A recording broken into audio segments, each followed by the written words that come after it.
Wilujeng Sumping di Kabupaten Bogor. Daerah dengan sejuta potensi di Jawa Barat.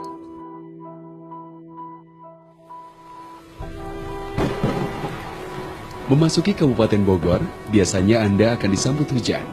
Karena iklim wilayah Kabupaten Bogor termasuk iklim tropis sangat basah, dengan rata-rata curah hujan 2.500 sampai 5.000 per tahunnya.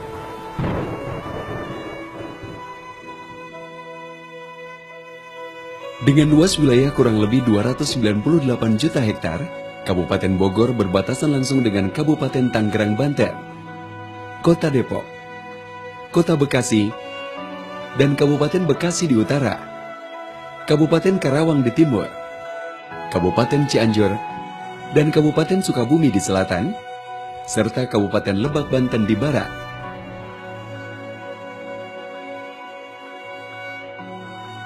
Saat ini, wilayah Kabupaten Bogor terbagi atas 40 kecamatan, 410 desa, dan 16 kelurahan. Dengan diawali ucapan Bismillahirrahmanirrahim, pada hari ini, Jumat, tanggal 4 Oktober 1985, saya selaku Bupati Kepala Daerah Tingkat 2 Bogor secara resmi menyatakan dimulainya pembangunan ibu kota Kabupaten Bogor di Desa Tengahing. Semoga kita akan mendapatkan perlindungan dari Allah Subhanahu wa Ta'ala. Terima kasih.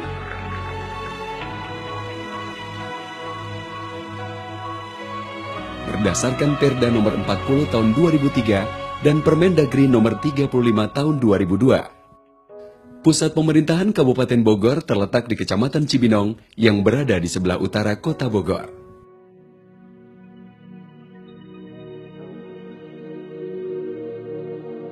Dari sisi sejarah, Kabupaten Bogor merupakan salah satu wilayah yang menjadi pusat kerajaan tertua di Indonesia. Catatan dinasti Sung di Cina dan prasasti yang ditemukan di tempuran Sungai Ciaruten dengan Sungai Cisadane memperlihatkan bahwa setidaknya pada paruh awal abad ke-5 Masehi, di wilayah ini telah ada sebuah bentuk pemerintahan. Sejarawan Profesor Dr. Slamet Mulyana dalam bukunya Dari Holotan ke Jayakarta menyimpulkan, Holotan adalah transliterasi Cina dari kata Aruten, dan kerajaan Aruten adalah salah satu kerajaan Hindu tertua di Pulau Jawa. Prasasti Ciaruten merupakan bukti sejarah perpindahan kekuasaan dari kerajaan Aruten ke kerajaan Tarumanegara di bawah Raja Purnawarman sekitar paruh akhir abad ke-5. Pada abad ke-6 dan ke-7, kerajaan Tarumanegara merupakan penguasa tunggal di wilayah Jawa Barat. Tarumanegara adalah kerajaan Hindu beraliran Wisnu yang merupakan salah satu kerajaan tertua di Nusantara yang meninggalkan catatan sejarah. Tarumanegara berasal dari kata Taruma dan negara. Negara berarti kerajaan atau negara, sedangkan Taruma berasal dari kata Tarum yang merupakan nama sungai yang membelah Jawa Barat, yaitu Citarum. Raja Tarumanegara yang sangat terkenal dalam catatan sejarah adalah Punawarman, yang menjadi penguasa ketiga Tarumanegara pada usia muda. Dengan gelar Sang Iswara Digwijaya, Bima Parakrama, Surya Mahapurusara Jagatpati. Pada awal abad ke-7 Masehi, pamor kerajaan Tarumanegara yang saat itu dipimpin oleh Raja Tarusbawa semakin memudar. Hal ini dimanfaatkan oleh seorang tokoh Sunda bernama Weretikandayun yang berkuasa di daerah Kendan, yang saat ini bernama daerah Perbukitan Nagreg, untuk mendirikan kerajaan Galuh dan memisahkan diri dari Tarumanegara. Upaya Weretikandayun untuk memisahkan diri dari kerajaan Tarumanegara berhasil tanpa menimbulkan gesekan dengan penguasa Tarumanegara saat itu. Sementara itu, Raja Tarusbawa lantas mendirikan kerajaan Sunda sebagai kelanjutan dari kerajaan Tarumanegara. Kemudian terjadi perundingan antara Weretikandayun dengan Tarusbawa mengenai batas wilayah kekuasaan masing-masing kerajaan, hingga akhirnya disepakati bahwa Sungai Citarum menjadi batas wilayah kekuasaan. Sebelah barat Citarum menjadi wilayah kekuasaan Kerajaan Sunda, sedangkan sebelah timur Citarum menjadi daerah kekuasaan Kerajaan Galuh. Ketika Kerajaan Galuh diperintah oleh Raja Sanjaya, sang raja menjadi menantu Raja Sunda Tarusbawa. Hal ini menyebabkan penggabungan kedua kerajaan menjadi Kerajaan Sunda Galuh. Sehingga Kerajaan Galuh makin berkembang. Bahkan Galuh menjadi pusat-pusat budaya Sunda. Pada abad ke-13, Kerajaan Galuh berpusat di Kawali, yang dibuktikan dengan adanya prasasti Kawali di Astana Gede Kawali. Kerajaan Galuh mencapai masa kejayaan, terutama pada masa pemerintahan Maharaja Niskala Wastu Kancana. Pada tahun 923 Masehi, Sri Jaya Bupati mendirikan Kerajaan Pajajaran. Seperti yang disebutkan dalam prasasti Sang Hyang Tapak di Kampung Pangcalikan dan Bantar Muncang di tepi Sungai Cicatik Cibadak, Sukabumi. Kerajaan Pajajaran adalah nama lain dari Kerajaan Sunda. Saat kerajaan ini beribu kota di kota Pajajaran atau Pakuan Pajajaran. Kata Pakuan sendiri berasal dari kata Pakuwuan yang berarti kota. Sekitar akhir tahun 1400-an, Majapahit kian melemah. Pemberontakan saling berebut kekuasaan antar saudara terus terjadi.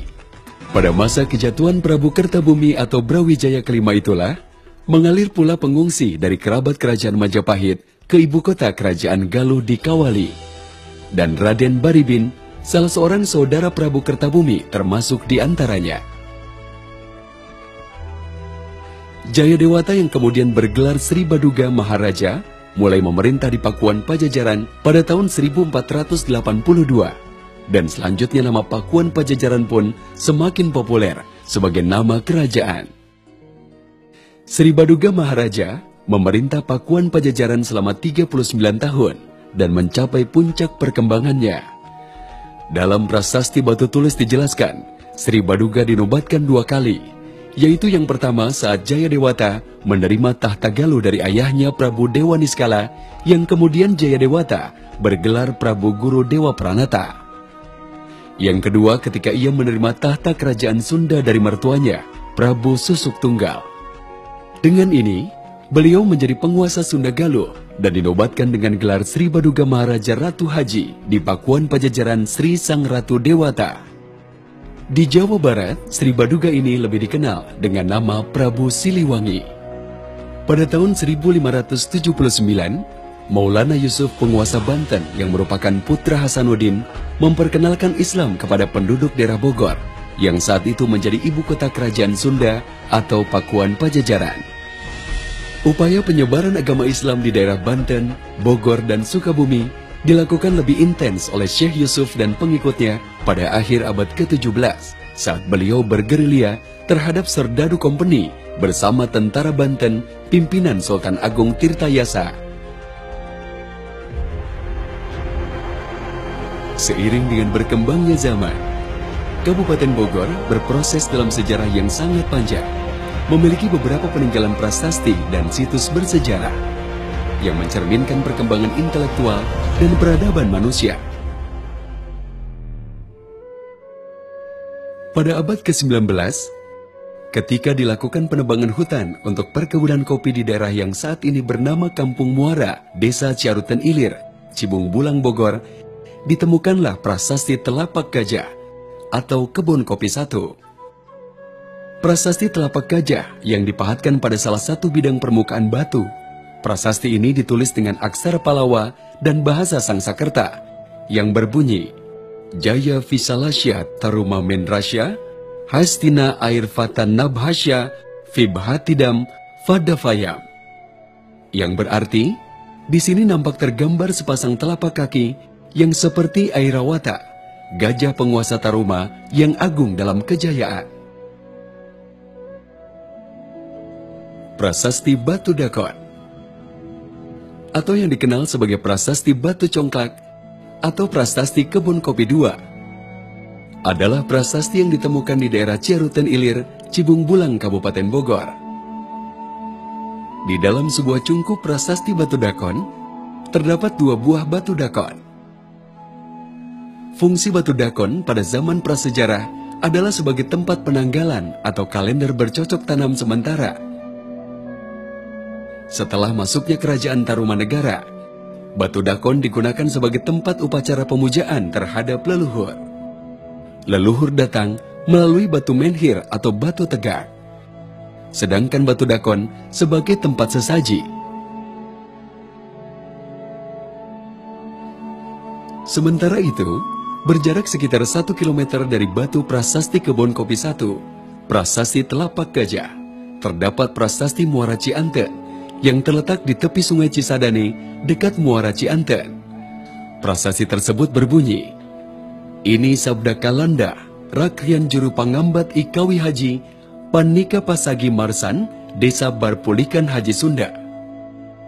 Yang berarti, ini tanda ucapan Rakrian Juru Penghambat dalam tahun Saka, Kawi Haji 8, Panca 5, Pasagi 4. Pemerintahan negara dikembalikan kepada Raja Sunda. Saat ini, Anda berada di lereng selatan Bukit Pasir Awi di kawasan hutan perbukitan Cipamingkis, Desa Sukamakmur, Kecamatan Sukamakmur, Kabupaten Bogor. Di tempat ini, terdapat prasasti Pasir Awi. Prasasti ini telah diketahui sejak tahun 1867 dan dilaporkan sebagai prasasti Ciampea. Peninggalan sejarah ini dipahat pada batu alam. Prasasti ini tidak beraksara, melainkan berpahatkan gambar dahan dengan ranting, dan dedaunan serta buah-buahan juga berpahatkan gambar sepasang telapak kaki. Sementara itu, di Pasir Sikolengkak di wilayah Kampung Pasir Gintung, Desa Parakamuncang, Kecamatan Nanggung, Kabupaten Bogor, berdiri Prasasti Jambu. Prasasti yang terdiri dari 2 garis aksara Palawa yang disusun dalam bentuk seloka bahasa Sangsakerta dengan mentrum Sragdara. Pada batu prasasti ini juga tergambar pahatan sepasang telapak kaki yang digoreskan pada bagian atas tulisan, tetapi sebagian anfar telapak kaki kiri telah hilang karena batu bagian ini pecah. Prasasti ini menyebutkan nama Raja Purnawarman yang memerintah di negara Taruma. Sayangnya, prasasti ini tanpa angka dan tahun.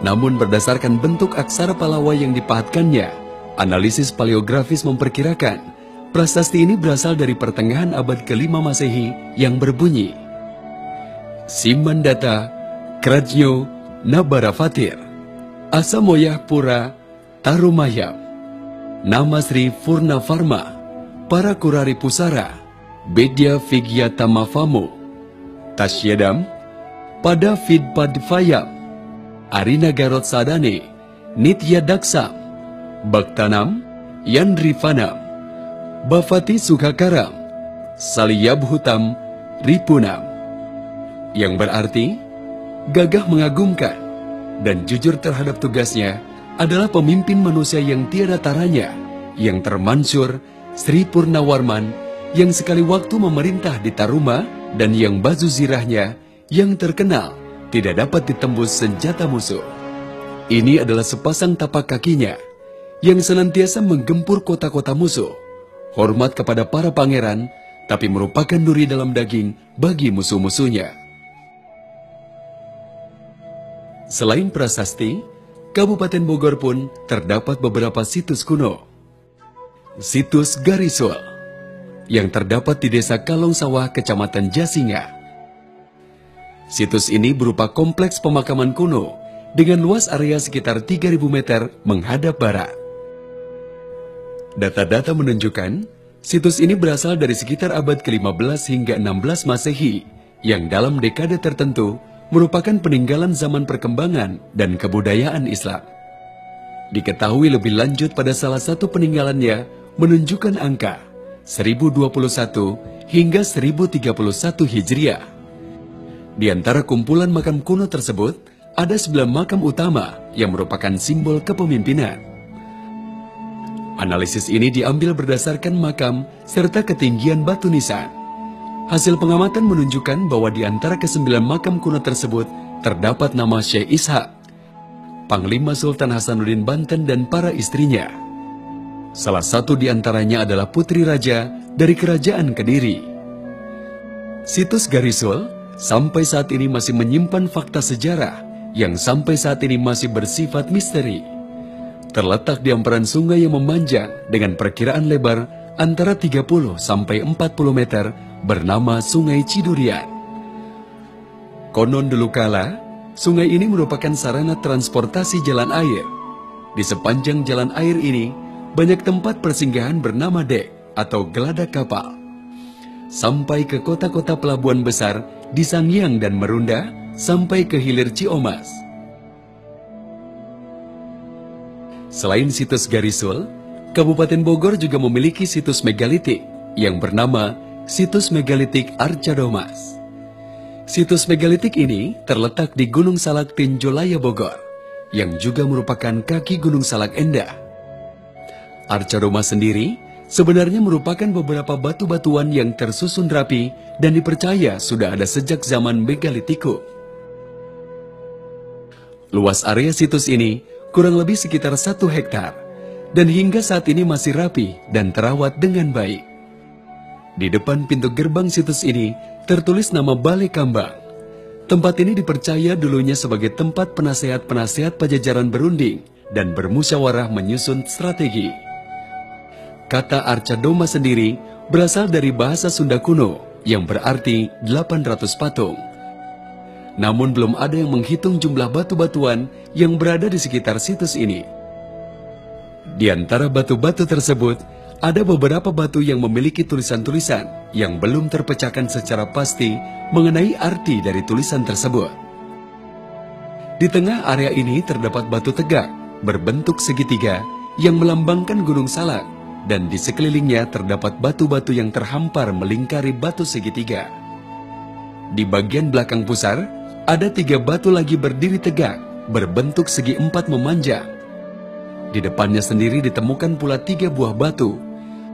Ada 2 batu berdiri tegak berdampingan berbentuk segitiga, melambangkan 2 buah gunung yang memang lokasinya berdekatan, yakni Gunung Salak dan Gunung Pangrango.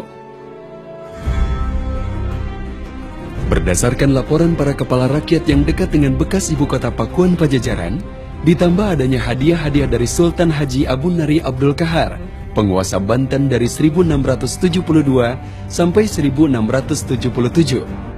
Kepada penguasa VOC, Cornelis Pilman, sebagai imbalan terhadap bantuan VOC ketika merebut tahta Banten dari Sultan Ageng Tirtayasa pada tahun 1651 sampai 1672. Gubernur Jenderal VOC Johannes Kemhuis mengirimkan pasukan pekerja ke bagian selatan Batavia yang dipimpin oleh Letnan Tanujiwa, seorang bangsawan Sumedang.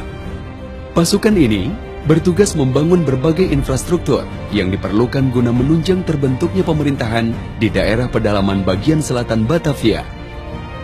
Pasukan yang pertama kali berhasil melaksanakan tugasnya adalah satuan yang dipimpin oleh Sersan Wisanala, yang berhasil mendirikan perkampungan di Parung Angsana, yang kemudian dipergunakan sebagai base camp oleh ekspedisi berikutnya.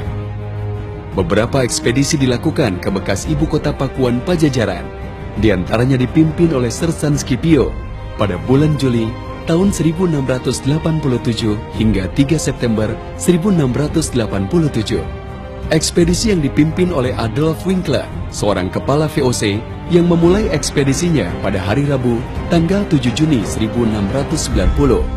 Ekspedisi yang dipimpin oleh Ram de Corps pada tahun 1701. Dan yang terakhir, ekspedisi yang dipimpin oleh Abraham van Riebeeck ke bekas ibu kota Pakuan Pajajaran pada tahun 1703, 1704, dan yang terakhir pada tahun 1709 setelah Abraham van Riebeeck diangkat menjadi Gubernur Jenderal VOC. Di berbagai wilayah Pajajaran Tengah, setelah berhasilnya ekspedisi yang dilakukan VOC dari tahun 1687 hingga 1709, terbentuklah pemukiman-pemukiman yang dipimpin oleh rakyat atau Volkshof, yang disebut Demang, yang terdiri dari Bojonggede, Pondok Cina, Cisarua, Caringin, Ciampea, dan Jayasinga. Kesembilan pemukiman ini berdiri sendiri, dan Demang bertanggung jawab kepada gubernemen. Satu Volkshof Parung Angsana yang terkenal adalah Demang Martawangsa. Beliau adalah kepala pemukiman ini, dalam rangka menggalakkan pertanian di wilayah pemukimannya. Pada tahun 1739, ia melakukan pekerjaan monumental, yaitu membuat terusan dari Kali Ciliwung dan menggali Cimahpar sampai dengan Cibinong. Sekarang terusan ini dinamai Kali Baru. 9 pemukiman yang berdiri sendiri pada tahun 1745 digabungkan menjadi satu kesatuan dan satu pemerintahan oleh Gubernur Jenderal Baron van Imhoff dengan pusat kedudukan di Parung Angsana yang seterusnya bernama Tanah Baru. Sebenarnya cukup banyak peninggalan bersejarah dari masa kolonial di wilayah Kabupaten Bogor yang bisa dikategorikan sebagai benda cagar budaya. Salah satu di antaranya adalah bangunan Mausoleum dan Astana keluarga Van Motman. Bisa dipastikan di wilayah Bogor, hanya keluarga Van Motman satu-satunya yang membangun mausoleum untuk keluarganya. Menir Motman membangun pesanggrahan di 3 tempat yang berbeda, yaitu Dramaga, Jambu, dan Jasinga. Pesanggrahan di Dramaga masih berdiri sampai sekarang, sedangkan pesanggrahan Jasinga keberadaannya dibuktikan dari sebuah foto koleksi teropon Museum Belanda yang memperlihatkan sejumlah rumah tidak jauh dari aliran Sungai Cidurian. Dalam tahun 1811, lahan di Jambu mulai digunakan untuk makam keluarga. Selanjutnya, komplek Astana Jambu ini menjadi kuburan orang Belanda yang kebanyakan adalah kerabat atau anggota keluarga Van Motman. Saat ini secara administratif, komplek Astana Van Motman masuk ke dalam wilayah Kampung Pilar, Desa Sibanteng, Kecamatan Lewisade. Sampai sekarang bangunan mausoleum di komplek Astana ini masih berdiri kokoh, walaupun keadaannya terlihat kumuh dan tidak terawat. Selain mausoleum dan Astana, juga terdapat rumah persinggahan atau landhuis di Dramaga peninggalan keluarga Van Motman yang terdapat di Jalan Tanjung nomor 4 Kampus IPB Dramaga yang saat ini bernama Institut Pertanian Bogor. Dengan berakhirnya pemerintahan Hindia Belanda pada tanggal 8 Maret 1942, Indonesia memiliki periode baru, pemerintahan pendudukan militer Jepang. Setelah tentara Jepang mulai berkuasa di Jawa, dikeluarkan Undang-Undang Nomor 1 Tahun 1942. Undang-undang ini menjadi pokok dari peraturan tata negara. Dalam salah satu pasalnya disebutkan bahwa semua badan pemerintah, kekuasaan hukum, dan undang-undang dari pemerintah yang dahulu tetap diakui sah untuk sementara waktu, asal saja tidak bertentangan dengan aturan militer. Semasa pendudukan Jepang, Jepang melarang segala sesuatu yang berkaitan dengan Barat. Dan pada masa itu, nama Regenskap Buitenzorg diganti menjadi Ken atau Kabupaten Bogor, dan Raden Alkasa Harja Diparta menjadi Kenco Bogor, dengan kedudukan tetap di Jalan Veteran nomor 27 atau Bogor saat ini. Pada bulan September 1943, Komandan Tentara Selatan mengeluarkan tentara lokal atau pribumi, diikuti oleh Jenderal Kumagochi Harada sebagai Panglima Tentara untuk Pulau Jawa, mengeluarkan Osamu Seirei pada tanggal 3 Oktober 1943 yang berisikan tentang Undang-Undang Pembentukan Peta. Meskipun peta dilatih oleh orang Jepang, namun rakyat merasa puas. Pihak Jepang dalam melatih para peta dilaksanakan di Bogor, bekas markas tentara Belanda yang terletak di Jalan Jenderal Sudirman nomor 35 yang saat ini menjadi Museum Peta.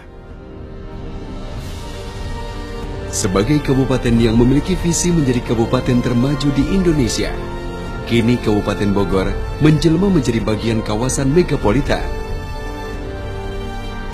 Kabupaten Bogor menjadi daerah dengan potensi investasi yang menarik. Struktur perekonomian Kabupaten Bogor didominasi oleh sektor industri pengolahan, perdagangan, dan konstruksi. Hingga saat ini, Kabupaten Bogor telah dipimpin oleh 16 bupati, yaitu Bupati periode pertama, Ipik Gandamana, dengan masa jabatan tahun 1948 sampai 1950.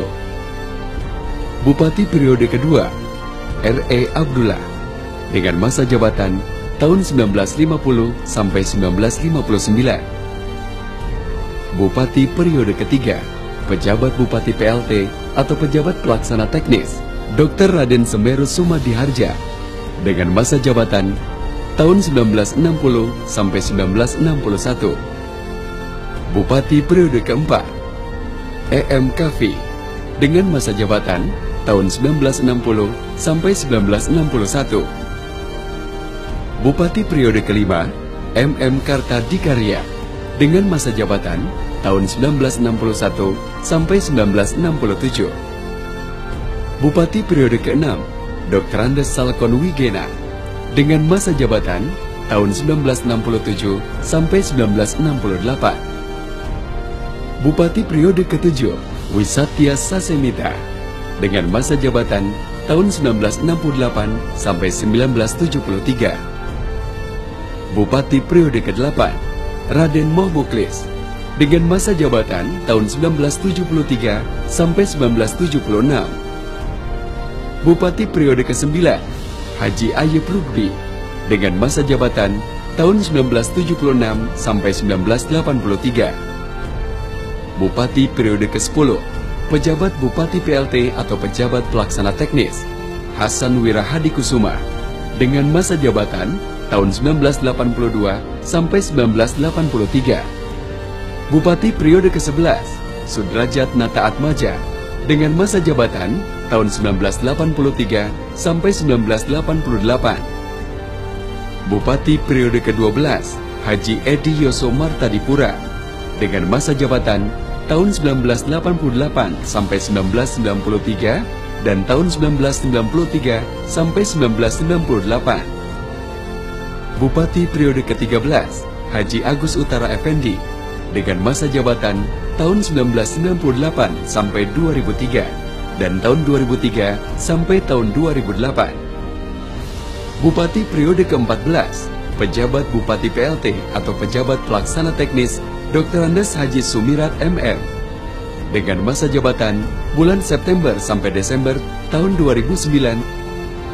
Bupati periode ke-15, Haji Rahmat Yasir, dengan masa jabatan tahun 2009 sampai 2013, tahun 2013 sampai tahun 2014.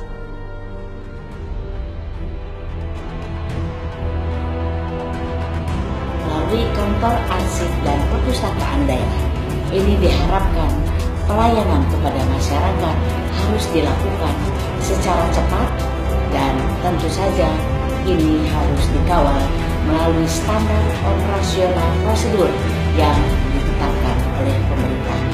Mari kita jaga masih ada bulan